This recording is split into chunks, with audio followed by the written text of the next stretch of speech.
प्रणाम मित्रों। आज हम कक्षा 9 में विषय हिंदी पाठ 9 निर्भय बनो इस पाठ की कथा वस्तु आज के इस वीडियो के भाग 2 में पढ़ेंगे। तो आइए। प्रियोदा प्रियव्रत राय मैट्रिक में पढ़ता है। स्कूल के सभी लड़के और मास्टर उसको प्यार करते हैं। स्कूल ही नहीं, उस छोटे से कस्बे में उसको प्रायः सभी जानते हैं। मित्रों, यहाँ पर प्रियोदा यानी प्रियव्रत राय मैट्रिक में पढ़ता है। स्कूल के सभी लड़के और मास्टर जी उसको प्यार करते हैं, मान सम्मान देते हैं। स्कूल ही नहीं, उस छोटे से कस्बे के लोग प्रायः सभी उसे जानते हैं। हर रविवार की सुबह बगल में झोली लटकाकर सन्यासी आश्रम के लिए मुठिया वसूलने निकलता है। कभी अकेला, कभी साथियों के साथ। मित्रों, यहाँ पर प्रियोदा हर रविवार की सुबह बगल में झोली लटकाकर सन्यासी आश्रम के लिए मुठिया वसूलने निकलता है। मुठिया वसूलना यानी उसका मुहावरे का अर्थ होगा किसी अच्छे काम के लिए मुट्ठी भर अनाज लोगों से मांगना। वह हर रविवार के दिन सन्यासी आश्रम के लिए मुट्ठी भर अनाज लोगों से मांगने के लिए निकलता था। कभी वह अकेला जाता था और कभी अपने साथियों के साथ भी निकलता था। स्कूल का कोई छात्र या शिक्षक बीमार पड़ा कि प्रियोदा अपनी टोली के साथ उसके घर पर हाजिर। मित्रों, प्रियोदा स्कूल के कोई छात्र या शिक्षक बीमार पड़ा कि अपनी टोली के साथ उसके घर पर हाजिर हो जाते। जब तक रोगी भला चंगा ना हो जाए, भला चंगा यानी स्वस्थ न हो जाए, तब तक उसका दल सेवा में जुटा रहता है। रोबी और कालू प्रियोदा के दल में हैं। दल यानी टोली। रोबी और कालू प्रियोदा के मित्र हैं और वह भी प्रियोदा के इस कार्य में उसका साथ दे रहे हैं। उन लोगों ने मनमोहन को भी अपने साथ प्रियोदा के दल में शामिल कर लिया। मनमोहन इनकी टोली में आज एक नया सदस्य है। रोबी और कालू ने भी मनमोहन को अपने साथ इस टोली में जोड़ा है। हर शनिवार को परमान के उस पार बालूचर पर प्रियोदा के दल के सदस्य स्कूल की छुट्टी के बाद जमा होते हैं। मित्रों, प्रियोदा और उसके सभी मित्र हर शनिवार को परमान एक नदी का नाम है, उस पर बालूचर यानी नदी का रेतीला तट। स्कूल की छुट्टी के बाद यह सभी मित्र परमान नदी के बालूचर पर सभी इकट्ठे होते हैं। खेलकूद, गाने बजाने के अलावा प्रियोदा दुनिया भर की खबर सुनाते हैं। रविवार का प्रोग्राम तय करते हैं। किस मोहल्ले में कौन जाएगा मुठिया वसूलने? किस बीमार की सेवा करने कौन कौन जाएंगे? मित्रों, यह सभी मित्र शनिवार को परमान नदी के बालूचर पर इकट्ठा होते थे। प्रियोदा इन सभी मित्रों को खेलकूद, गाने बजाने के अलावा दुनिया भर की खबर भी सुनाते थे। रविवार का प्रोग्राम तय करते हैं। किस मोहल्ले में कौन जाएगा मुठिया वसूलने? किस बीमार की सेवा में कौन कौन जाएंगे? आगे देखिए। उस दिन मनमोहन का परिचय देते हुए कालू ने कहा, प्रियोदा, यह मोना मनमोहन खूब तेज लड़का है, क्लब का सदस्य होना चाहता है। उस दिन मनमोहन का परिचय कालू ने प्रियोदा से कराया। वह प्रियोदा से कहता है, यह खूब तेज लड़का है, क्लब यानी अपनी जो टोली है उसका यह सदस्य बनना चाहता है। प्रियोदा ने मनमोहन को सिर से पैर तक देखकर पूछा, भारतवर्ष के एक ऐसे आदमी का नाम लो जिसे लोग भगवान का अवतार समझते हैं। प्रियोदा ने मनमोहन को सिर से पैर तक देखकर पूछा, भारतवर्ष के एक ऐसे आदमी का नाम लो जिसे लोग भगवान का अवतार समझते हैं। मनमोहन ने उत्तर दिया, महात्मा गांधी। ठीक है, तुम पढ़ लिख कर क्या बनना चाहते हो? प्रियोदा का दूसरा सवाल। मनमोहन चुप रहा, फिर बोला, वकील। सभी ठठाकर हंसे, लेकिन प्रियोदा गंभीर ही रहे। बोले, ठीक है, बीमार लोगों की सेवा करना जानते हो। मित्रों, यहाँ पर प्रियोदा ने मनमोहन से दूसरा प्रश्न किया, तुम पढ़ लिख कर क्या बनना चाहते हो? मनमोहन पहले तो चुप रहे, फिर उसने बताया, मैं वकील बनूंगा। उसके इस उत्तर से सभी मित्र हंसे, लेकिन प्रियोदा गंभीर ही रहे। ठीक है, फिर उसने कहा, बीमार लोगों की सेवा करना जानते हो? मनमोहन ने कहा, सीख लेंगे। शाबाश। यदि रोगी हैजा से पीड़ित हो, हैजा यानी कॉलेरा। मनमोहन चुप रहा, क्योंकि हैजे के नाम से ही उसे डर लगने लगता है। यहाँ पर मनमोहन चुप रहता है क्योंकि वह इस बीमारी से ही डरता था। गाना जानते हो? जी। तैरना? जी नहीं।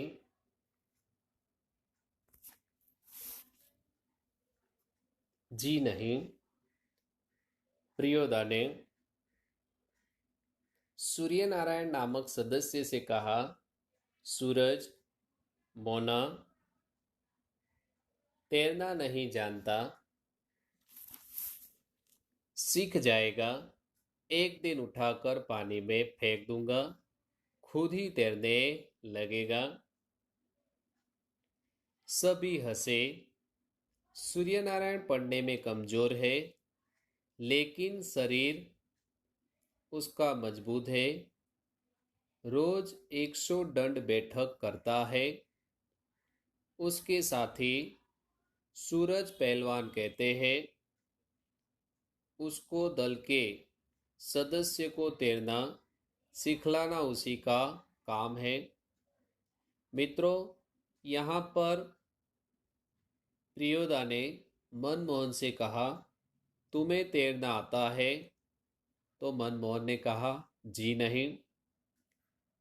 फिर बाद में प्रियोदा ने अपने मित्र सूर्य नारायण से कहा, सूरज, मोना को तैरना नहीं आता। तब सूर्य नारायण ने बताया, सीख जाएगा। एक दिन उठाकर पानी में फेंक दूंगा तो खुद ही वह तैरने लगेगा। उसकी इस बात पर सभी हंसे। सूर्यनारायण पढ़ने में कमजोर है, लेकिन उसका शरीर मजबूत है। वह रोज 100 दंड बैठक करता है। उसके साथी उसे सूरज पहलवान कहते हैं। दल के सभी सदस्यों को तैरना सिखलाना उसी का काम है। आगे देखिए। उस दिन सभी ने नए सदस्य मोना यानी मनमोहन से गीत सुनने की इच्छा प्रकट की। मनमोहन पहले लज्जाया यानी शर्माया। किंतु जब प्रियोदा ने आग्रह किया तो उसने खड़खड़ाकर गला साफ किया। कौन गीत गाए वह उसने शुरू किया। राम रहीम न जुदा करो भाई, दिल को सच्चा रखना जी। गीत समाप्त होने के बाद प्रियोदा बोले, वाह, बहुत मीठा गला है तुम्हारा। कालो, तुम प्रभात फेरी वाले दोनों गीत मोना को सिखा देना। यहाँ पर प्रियोदा और उनके सभी मित्रों ने मनमोहन से गीत सुनने की आशा व्यक्त की। मनमोहन ने भी एक गीत सुनाया। गीत समाप्त होने पर प्रियोदा बोले, वाह, बहुत मीठा गला है तुम्हारा। और अपने मित्र कालू से कहा, तुम प्रभात फेरी वाले दोनों गीत मोना को सिखा देना। आगे देखिए। सूरज पश्चिम की ओर झुक गया।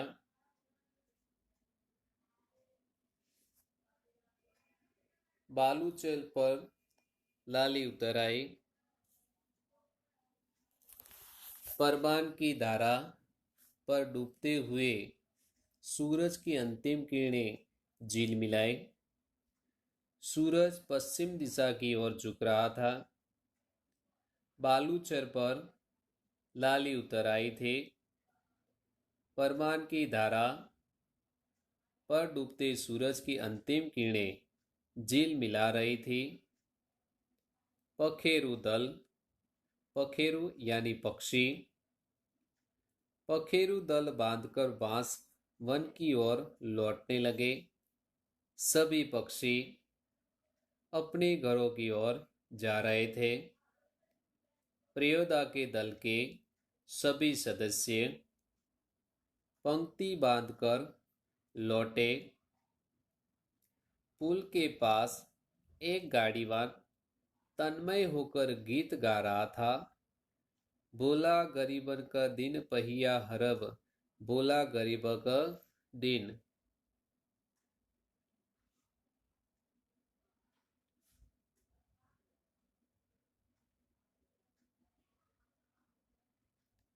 बोला गरीब का दिन। पुल के पास एक गाड़ीवान तन्मय होकर एक गीत गा रहा था। उसकी ओर देखकर सूरज ने भी उसी सुर में सुर मिलाकर गाना शुरू किया।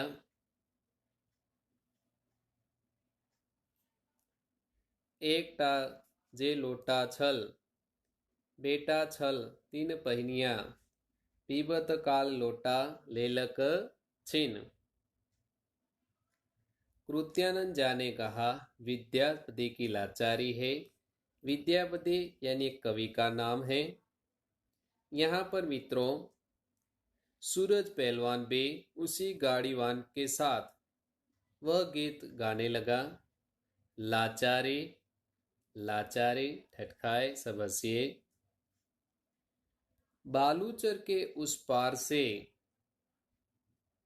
किसी ने फायर किया। एक पखेरु बालू पर गिर पर छटपटाने लगा। जब ये मित्र अपने घर की ओर जा रहे थे, तब अचानक बालूचर के उस पार से किसी ने फायर किया। एक पखेरु बालू पर गिर कर छटपटाने लगा। उनमें से एक पक्षी रेत पर गिर कर छटपटाने लगा। उसका जोड़ा विकल होकर बहुत देर तक रोता रहा। विकल यानी वाकुल, व्याकुल। उस पक्षी का जो जोड़ा था वह बहुत देर तक रोता रहा। मटमेले अंधकार में एक अर्धलिनुमी आदमी दौड़ता हुआ आया। अंधकार में एक अफसर का नौकर वहां दौड़ता हुआ आया और मरी हुई चिड़िया के डेने, डेने यानी पंख, चिड़िया के डेने को पकड़कर चिल्लाया, मिल गया हुजूर। इब्राहिम बोला, सब डिप्टी साहब का अदली है, साला भारी खचड़ा है। खचड़ा यानी मूर्ख, अर्दली यानी अफसर का नौकर।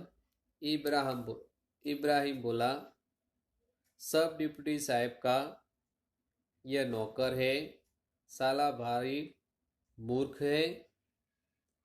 प्रियोदा के मुंह से अचानक निकला होल्ट। होल्ट यानी रुको। प्रियोदा ने इब्राहिम से कहा, रुको इब्राहिम। तब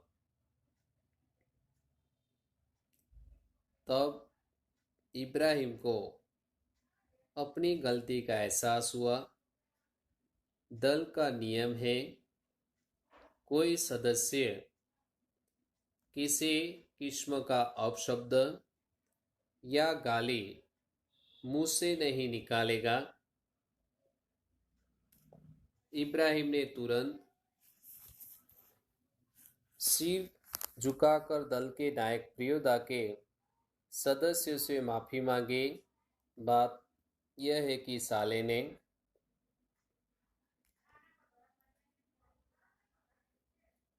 यहाँ पर मित्रों, प्रियोदा की टोली का एक नियम था कि कोई भी व्यक्ति कभी भी अपशब्द नहीं बोलेगा। इब्राहिम ने जब डिप्टी साहब के आदमी को खचड़ा कहा, तब प्रियोदा ने उसे रोका भी। इब्राहिम ने अपनी इस भूल के प्रति प्रियोदा से और अपने सभी मित्रों से माफी भी मांगी।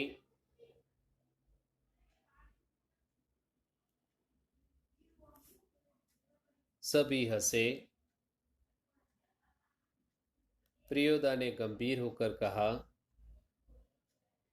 इब्राहिम, यह तुम्हारी 8वीं गलती है। 10 होते ही हम तुम्हारे साथ नहीं रहेंगे। इब्राहिम ने पूछा, लेकिन सरकारी अफसरों को गाली देने में क्या हर्ज है? तुम्हारा मुंह खराब होगा, उनका कुछ भी नहीं बिगड़ेगा। मगर वे जो गाली देते हैं, वे ही क्यों, बहुत लोग गालियां बकते हैं। नहीं प्रियोदा, आप इब्राहिम को नहीं समझा सकिएगा। वह महीन बात देरी से बुझता है। महीन यानी सूक्ष्म बातें वह जल्दी समझता नहीं है। मैं समझा देता हूँ। देखो इब्राहिम, यदि क्लब का मेंबर रहना है तो इसके रूल्स को मानना होगा। रूल्स यानी नियम। नियम है कि कोई सदस्य आपस में बातचीत के सिलसिले में भी कोई खराब शब्द नहीं बोलेगा। जानते हो ना? बस बात खत्म। सहुआइन धर्मशाला के पास आकर सभी ने एक दूसरे से विदा ली। कालू ने कहा, मोना, तू रास्ते में डरेगा, मैं जानता हूँ। चल, मैं पहुंचा दूँ।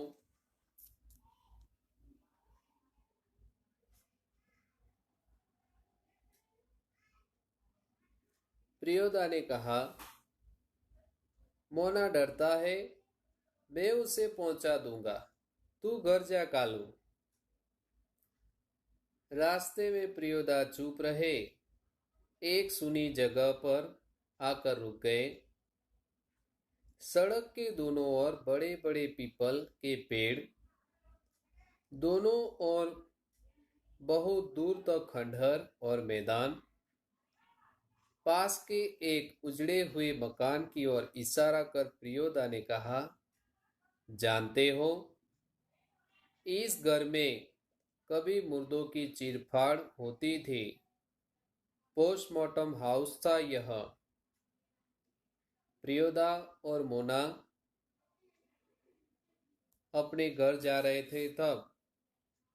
मोना रात को डरता था और मोना का डर भगाने के लिए प्रियोदा जिस रास्ते से जा रहे थे वहां पर सड़क के दोनों ओर बड़े बड़े पीपल के पेड़ थे। दोनों ओर बहुत दूर तक खंडहर और मैदान। पास के एक उजड़े हुए मकान की ओर इशारा कर प्रियोदा ने मनमोहन से कहा, जानते हो, इस घर में कभी मुर्दों की चीड़फाड़ होती थी। पोस्टमार्टम हाउस था यह। इसलिए लोगों को डर है कि आसपास के पेड़ों पर भूत पिशाच किलकिल करते रहते हैं। मैदान में प्रेतनियां नाचती है, संतालियों की तरह जुड़ बांधकर। क्यों डरने लगे? संतालियों यानी एक आदिवासी जाति। प्रियोदा मनमोहन से कहते हैं कि लोगों को डर है कि आसपास के पेड़ों पर भूत पिशाच किलकिल करते रहते हैं। मैदान में प्रेतनियां नाचती है, संतानियों की तरह जुड़ बांधकर। वह मनमोहन से कहते हैं, क्यों डरने लगे? अकेले यहाँ आ सकते हो?